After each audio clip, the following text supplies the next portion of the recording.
Prenons garde à ne pas nous laisser prendre au piège de l'amour de l'argent. Fuyons l'amour de l'argent avec horreur. Si l'argent est un bon serviteur pour le service de tous, l'amour de l'argent est une idolâtrie qui appelle du revers de la main la perversité. L'idolâtrie de l'argent est une catastrophe. Elle peut conduire à vendre même ses propres parents. Elle peut conduire à vendre l'Église. Car l'amour de l'argent est la racine de tous les maux. Chers frères et sœurs, évêques, prêtres, diacres, consacrés et laïcs, c'est le lieu de nous convaincre que c'est en Jésus, avec lui et par lui, que nous pouvons échapper à la perversité par l'amour de l'argent. Imitons sa relation avec le monde qui l'entourait. Jésus était l'homme du désert, parfaitement détaché des biens qui passent, qu'il mettait totalement et sans réserve au service de la communauté des 13, et de la charité auprès des plus démunis. C'est donc dans l'imitation du Christ et l'adhésion à la synodalité de l'Église que se trouvent les moyens susceptibles de nous rendre victorieux de toutes les tentations de l'amour de l'argent et victorieux de la perversité.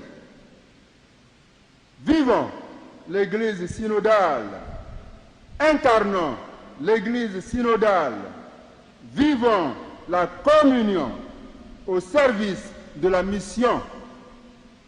Soyons des chrétiens synodaux. Être membre d'une Église synodale, c'est aussi se préoccuper de tous sans discrimination. C'est prendre soin des plus vulnérables.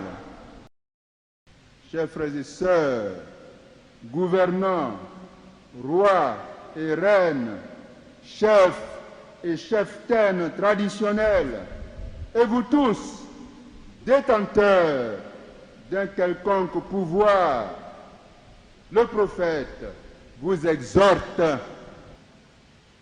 Aujourd'hui, comme au temps de Jérémie et de Jean-Baptiste, vous n'êtes pas à l'abri de la perversité qui frappe à vos portes.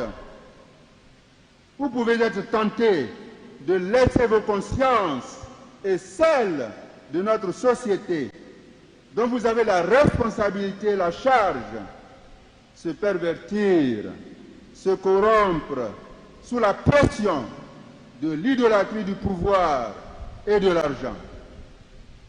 En fait, nous le savons tous,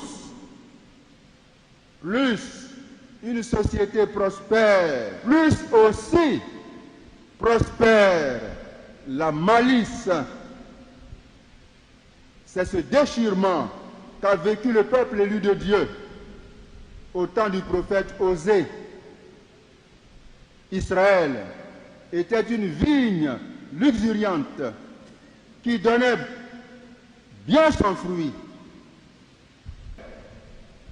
Plus son pays devenait riche, plus riche il a fait les stèles pour adorer les faux dieux. Osée chapitre 10, verset 1. Gouvernants, rois, chefs traditionnels, guides religieux, nous tous, vous tous, habitants de ce pays, formons une coalition comme au temps de Jérémie, non pour la perversité, mais contre la perversité, non pour la malice, mais contre la malice, en vue de rendre meilleurs nos chemins et nos actes, en construisant notre société sur du solide. En fait, plus son fruit se multipliait, plus il a multiplié les autels. Ce faisant, nous chassons loin de nous la malice. Nous pourrons alors éclairer le monde par la lumière reçue du Seigneur Jésus-Christ. Cette lampe posée sur la table et qui éclaire la chambre du monde